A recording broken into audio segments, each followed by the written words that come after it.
Lep pozdrav v podcastu Medvedeči. Z mano je danes Bojan Cvetičen in pevec skupine Joker. Pozdravljen! Živijo, ja. Živijo, Bojan! Kako si? Jaz sem v redu, kako si ti? Super. Prišel sem v sončno Kočevje in se počutim krasno. Se počutiš krasno? Hvala lepa, da si prišel še Hvala, enkrat. da si me povabila. Zdaj, ko so že pri Kočevju, tvoja prva asociacija na Kočevju je?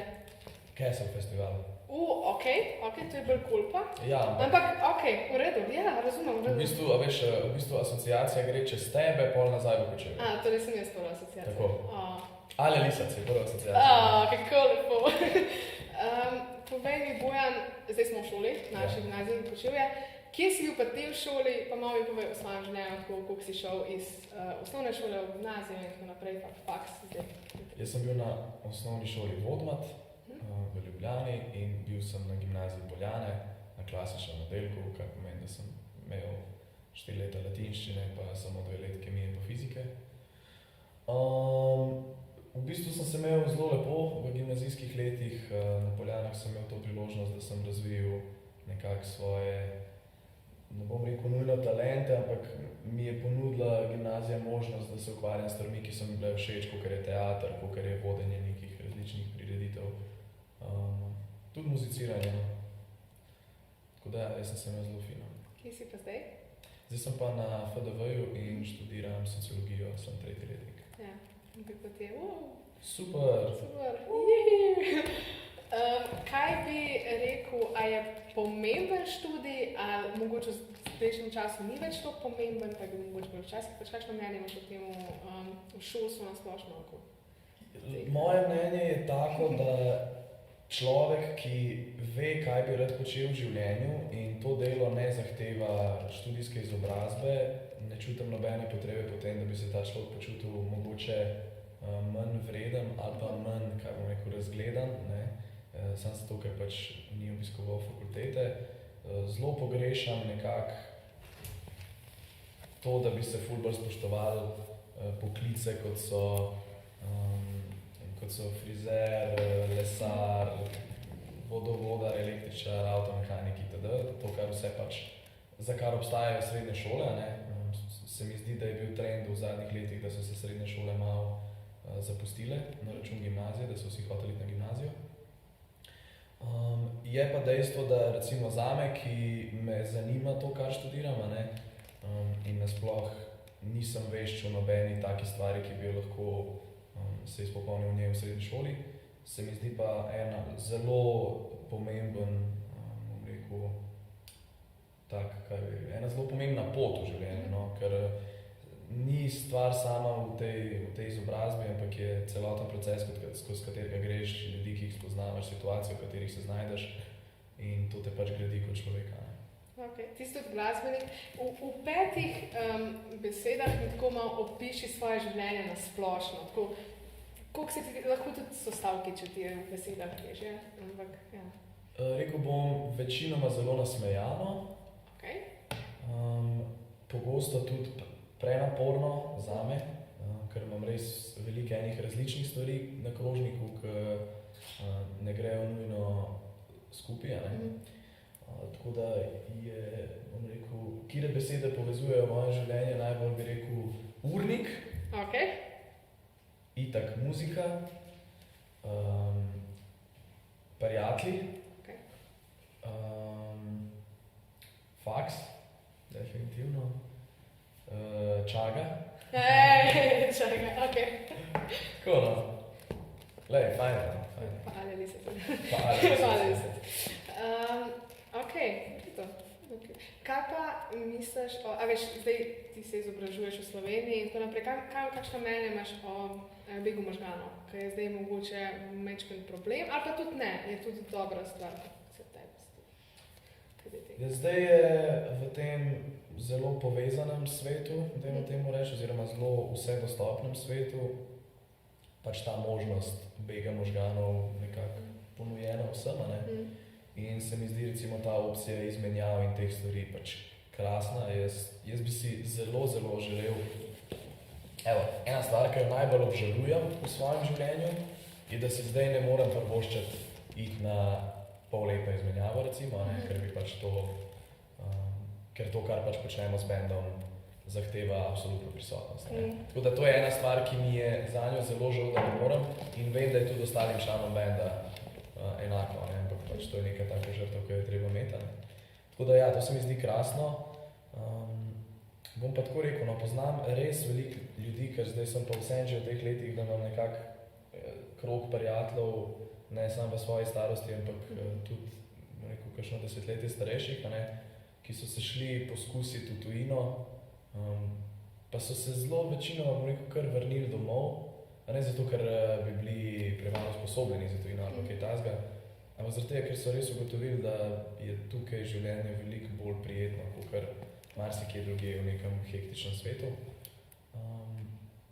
Tako da ja, no, jaz bi si želel, da bi mladi ljudje v Sloveniji tudi videli svojo prihodnost, no, ne samo sedanjost.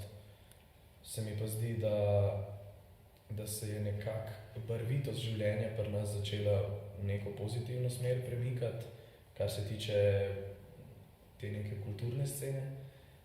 Imamo seveda precej velik problem na področju housinga pa tega nekega iskanja bivališča, ki trenutno res je precej drago za mlade ljudi. Ampak jaz sem pozitiven, ne na COVID. Okej, redo, cute. Možem pa je to rekel, svrščen si zelo. Hvala. Če imam listca zraven. Ja, to je to. A imaš kakšen problem v šolstvu, ko se ti zdi, da bi ga mogli mogoče spomenuti, oziroma toliko 3 stvari, katere bi spremenil, da mogoče veš, da bi bilo tudi tebi lažje, pa misliš, da bi bilo tudi drugim lažje? To je pa dobro vprašanje. To so neke stvari, po mojem, o katerih v srednji šoli dejansko veliko razmišljaš. Se mi zdi, da vsi nekako iščemo malo probleme, ki se najdejo v šolskem sistemu in zagotovo jih je ful veliko. Bom rekel tako, no, meni je drugač slovenski šolski sistem, se mi zdi kar zelo fajn, vsaj to, kar sem jaz izkusil, ne moram zdaj za vse govoriti. Ampak, jaz sem imel vedno en zelo specifičen problem, ker se bi mogoče kdo najdel kaj veliko božga, ampak jaz sem imel en problem z tujimi jeziki. Zaradi tega, ker se mi zdi, da bi se mogli učbeniki za tuje jezike narediti tako, kakor je narejen učbenik za latinščino. Zaradi tega, ker latinščina je praktično mrtev jezik, ki se ne govori. Ampak vseeno je ta učbenik tako dobro narejen in proces učenja je tako zelo kvaliteten, da smo mi na koncu teh 4 let poznali ogromno enih besed, pa naučili smo se jih tudi spregati, pa sklanjati, pa tako naprej. In pa smo to kar nekako lahko uporabljali v nekih stavkih ali pa znali smo prevajati, pa tako naprej. Medtem, ko tuji jezik, se marsikdo uči 4 leta v gimnaziji in velika večina po 4 letih dobesedno zna reči, ajde, dober dan, pa nasvidenje. Najdeš tudi kakšnega, ki se mu tle zaplete, kar je grozno. Zaradi tega, ker se mi zdi, da bi mogel biti učenje tujega jezika postavljeno na ta način, da se mi naučimo v teh 4 letih ali pa kakorkoli pač letih čim več besed. Zaradi tega, ker že če ti imaš orodje za pokazati, povedati tisto, kar misliš, boš že najdel poluno spregatov, pa sklanjatov, pa neki pravilen čas ustvaril z nekim glagolom. Tako da ja, prosim, če gledajo to učitelji tujih jezikov, več učenja besedišča. Okej, zdaj ti, kakor vem, rad tudi bereš. Ja. Se bi prosila, mogoče, če daš kakšno, da predlagaš kakšno knjigo. Zdaj se malo razmisli pa knjigo, mogoče film, verjamem, da mislim vsak rad pogledati kakšen film, torej en film, pa eno glasbo, torej eno pesem, ki se zdaj ne vem, spomniš, ali pa pač ti je zdaj najkratko. Ok, jaz bi vsakemu predlagal, da si prebere od Khaleda Hoseinija Tek za zmajem. To je meni zelo ljuba knjiga.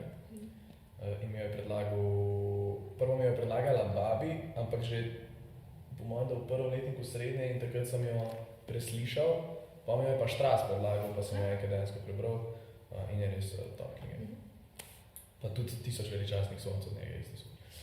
Ampak težka, mogoče za 4. letnik. Film, nisem nek filmofil iskreno, tako da ful gledam serije. Pa serija. Joj, kjer film? Lahko tudi serija, kako želiš. Ok, serija, zelo dobra serija. Atypical. Ok. Na Netflixu, pa eno fantu avtistu. Ja. Ja, krasna serija. Big like. Sponsored by Netflix. Ja, pa še, kaj so rekla? Pesem ali pa tako, lahko tudi zvrtljasem, ali mogoče Pesem, disco, LPS. Ok. Fair. Tudi na televiziji smo te videli zdaj pred kratkim, kako je bilo. Bilo je zelo fajn, zelo naporno. Ja. Bolj kot sem si mislil, preden sem se lotil tega, je ta...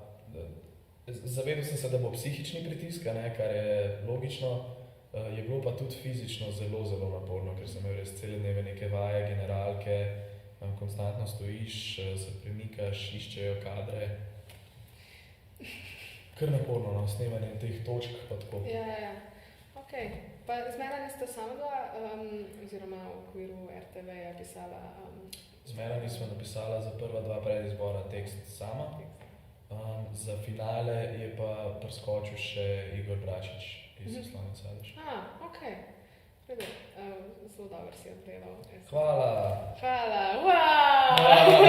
To je, viš. Ne, super. Kaj pa so tvoji zdaj, mogoče za naprej, kaj imate v planu? Joker, by the way, ful dobra skupina in smo tudi majčko. Wow, to je tako sponsorship. Ja, tako malo... Dobite na spletni strani. Ja, skupina Joker.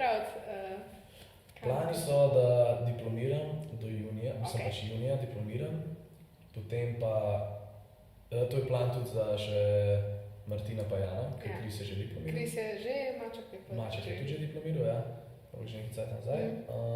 Tako da ja, mi 3 moramo diplomirati. Potem pa dejansko oddelati več kot 30 koncertov zdaj do konca poletja, kar je, hvala Bogu, super. Ja.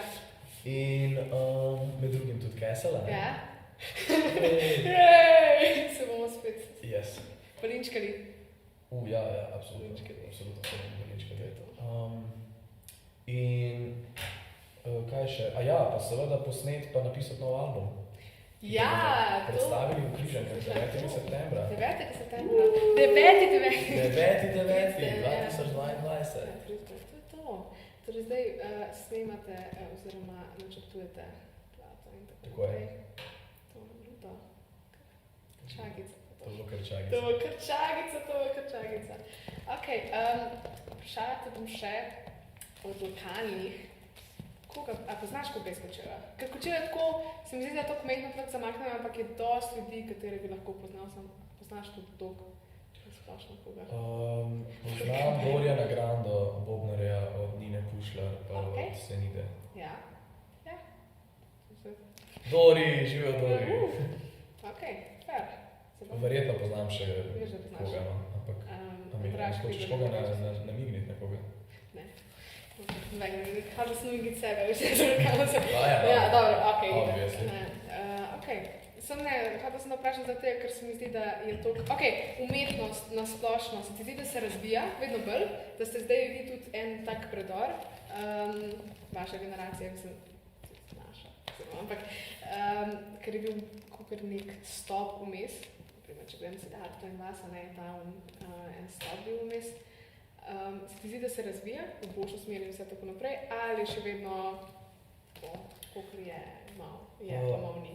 Mladi so ful vstopili aktivno v, bom rekel, vse različne kulturne sfere v Sloveniji, kar me pa zelo veseli, to je to, kar sem prej govoril, te neki malo renesansi scene, ker zdaj je bil dejansko 20 let je bilo zatišje, oziroma ni bilo zatišje, ampak je pač prevladovala neka druga starejša generacija.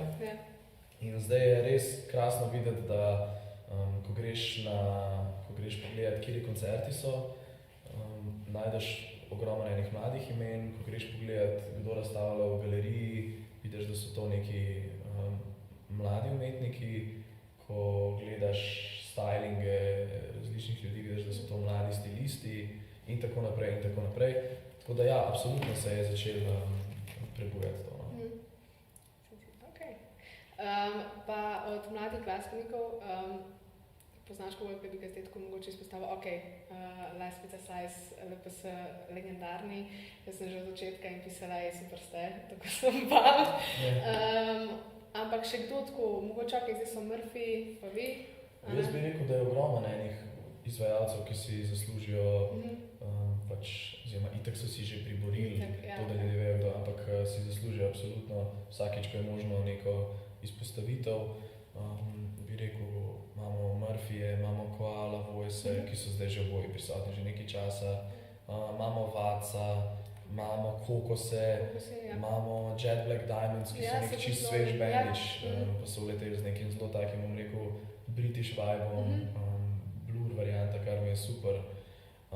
Potem, zadnjič sem slišal en super komad od benda Plateau, nočem nič vedeti ali nekaj tasga.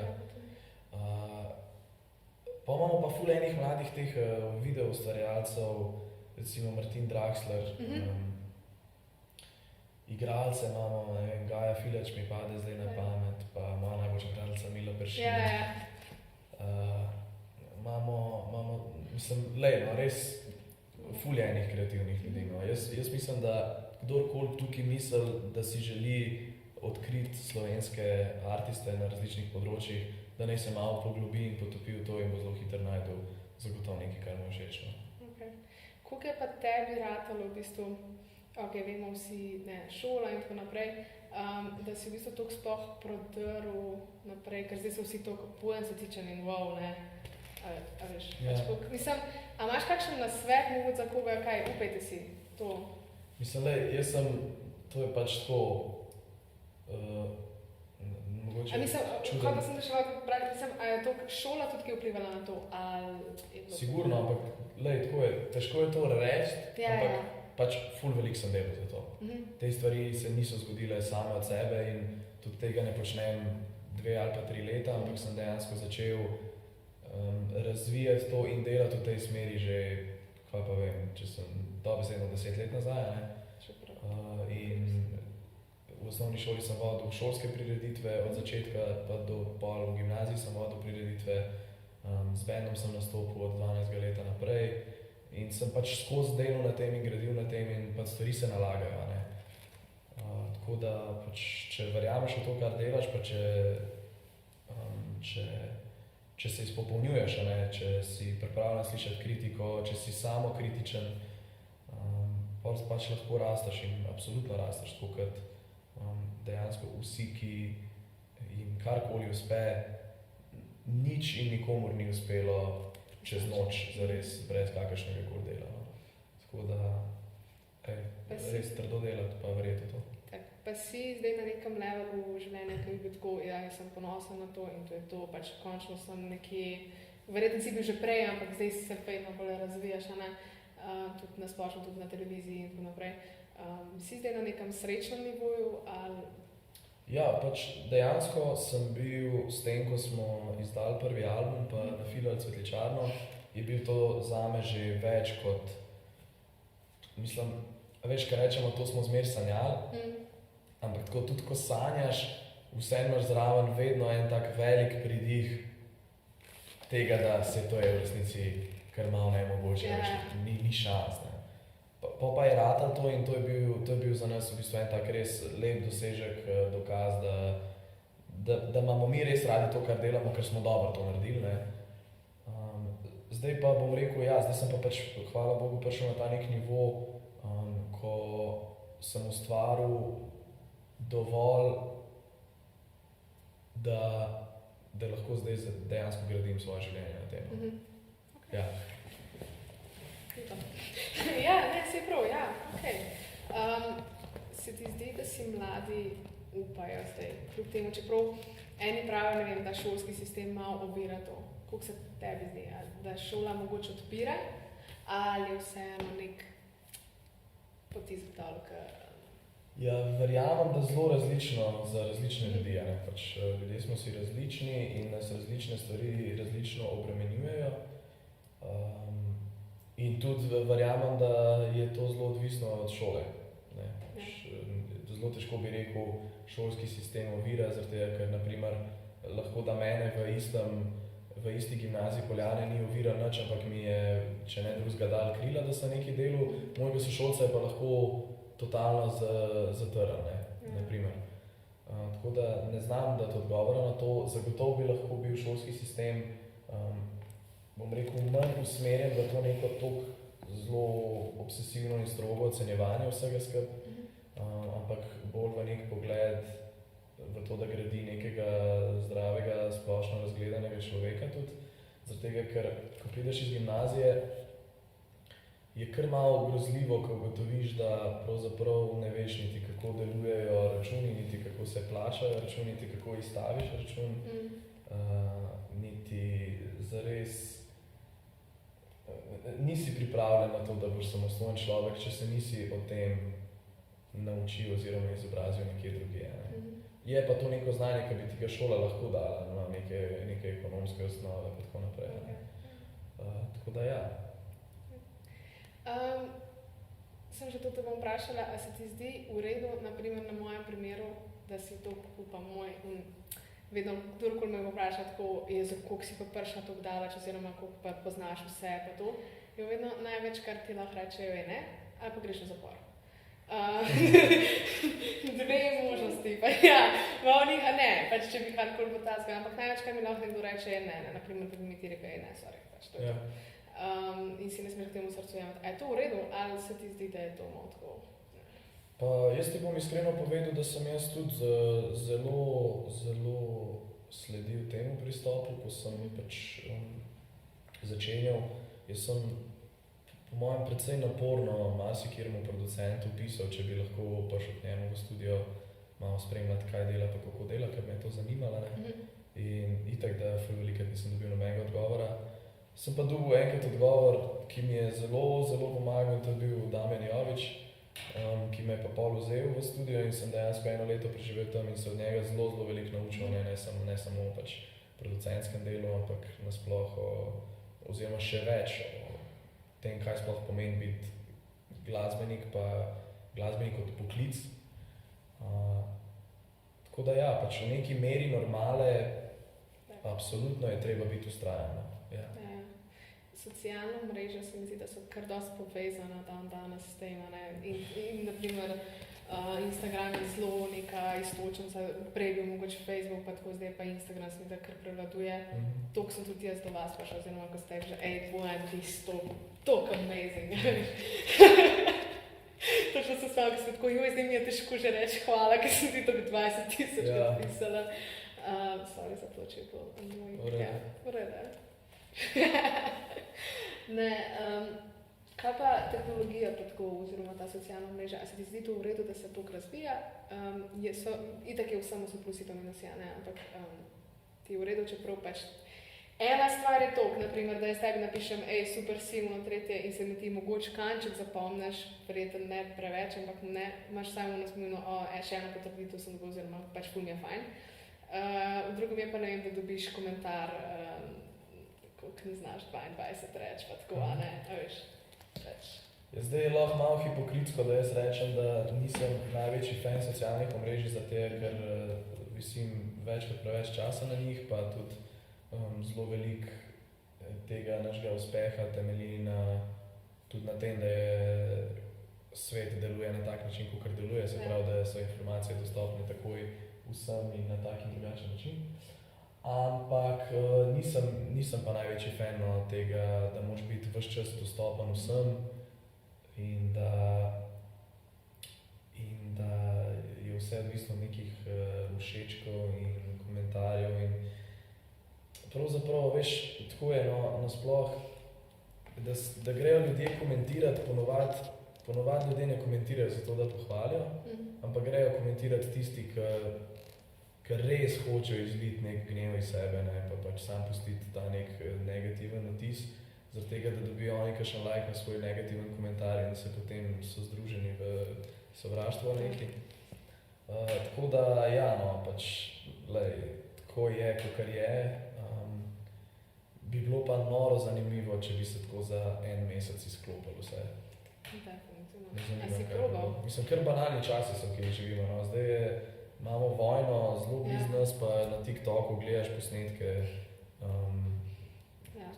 Tega naslednji posnetek od tega je pa Bojan, ki ne vem, to lisico zdaj s tabo na kavču dela intro video v ta podcast. In pa spet naprej posladaš in je spet nek otrok, ki joka v vojni.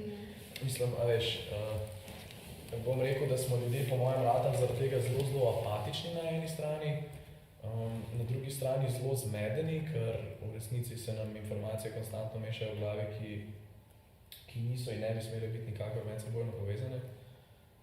Tako da, ja, glej, asocialno omrežje pač v bistvu. A si probal, pa vem, da si govoril enkrat, da si boš umislil, ne vem, s tem en govoril, da si boš umislil en telefonček, da boš imel sam za klicati in pa en, da boš imel to, a si probal? Jaz sem to naredil že v gimnaziji, enkrat po mojem 3. letniku, ko sem se mogel malo bolj aktivno učiti, ker sem, bom rekel, da, kako se reče temu, bil zelo šlampast in se nisem nič učil dosti časa. No. Zdaj me je pa nažalost presekalo to, da, ker imam iPhone-a, iPhone ne dovoljuje, da skopiraš kontakte na SIM kartico. In ko sem jaz hotel ta proces izvesti, bi pa izgubil vse kontakte. In sicer sem se kao lotil zdaj malo prepisovati počas cifre v tisti telefon, ampak ja, no, dajmo reči, da zaenkrat neuspešen projekt, no, imam še zmeraj en telefon. Ok, ja, pa se vrlo. Sej, kaj češ, veš, tako je življenje. Tako je življenje. Bojan, hvala, jaz sem zate še eno delice, šele naših sponzorjev in pa še nekaj mnogosti od mene. Seveda. Ter imaš Kaj je to za ping-pong? Ja, da boš kaj dobrega sluha, da boš še vedno. Na Keslu, veš. Drugače imaš pa nogavice in vsak vem, da rad slušaš. Tako da Intersex so tudi sponzorji, tako da so dali tudi nogavice. In pa seveda moj oče je dal podpisan Duplekovih 20. To je pa toliko lepo, ali to moram povedati, zdaj po mojem zgodbici. Lahko jo poveš, zakaj pa ne? Jaz sem bil v 4. razredu osnovne šole v šoli v naravi v Fari. Ja, se še v Fari. In tale gospod iz tukaj, ne, Marjan Lisac, ali nočka, je, kaj je on, pravnik, kako je on, kaj je on? On je pač učitelj, mislim, on dela to. Ja, pač on dela v tem CŠOD-ju. V glavnem, on je nas imel takrat v 4. razredu osnovne šole. In letos, lani na koncertu na Castle festivalu, sem se jaz z njim nekaj pogovarjal in sem rekel, ja, jaz sem bil v 4. razredu tukaj, ne. Ja, in pa sem rekel, ja, spomnim se enega modela, ki je imel ansambl, pa so imeli komad na riti, imaš pa piko. In potem je... In si tako, to je on! In pa sem tako, to je on, in jaz sem tako, ja, in to je pa noro. To je pa noro. Koliko si star v 4. razredu? Mene se, to sem mi pa že računala, to je 12 let. 9 ali pa 10 let. Ne, manj. 9 ali pa 10 let. Ja, pa se še kar spomniš in točno tega komada pa lahko stres. Ampak mene noro, da sem 12 let zatem 100 metrov stran od tega zašel, da je pa imel koncert. To je pa noro. Ja. Temu se reče growth. Ja, rast. Pa s takimi dobrimi ljudmi. Vse se vrne, ne? Ja. Tako da ja, hvala lepa. Hvala tebi še enkrat, da si prišel. Zelo so za spomina, veš, boš tako gledal. Ale Jana, že tok ne moraš gledati skozi. Pišem, Bojan. Ja, še enkrat hvala, da si prišel. Hvala, da si vabila. Da si vzel čas ob takem nadpotrkanem uliku. Pozdravi vse fante, ostalega Joker Out ekipe in tako naprej. Jaz se moram še zahvaliti Anžetu Ražmu, našemu toncu / montažerju / snemalcu, veš. Hvala ti. Glavno, ja, to je to... Končna klapa. Kaj bomo rekli? Kaj je srečo ponoviti? Imejte se fajn. Imejte se cool, to je to. Čau.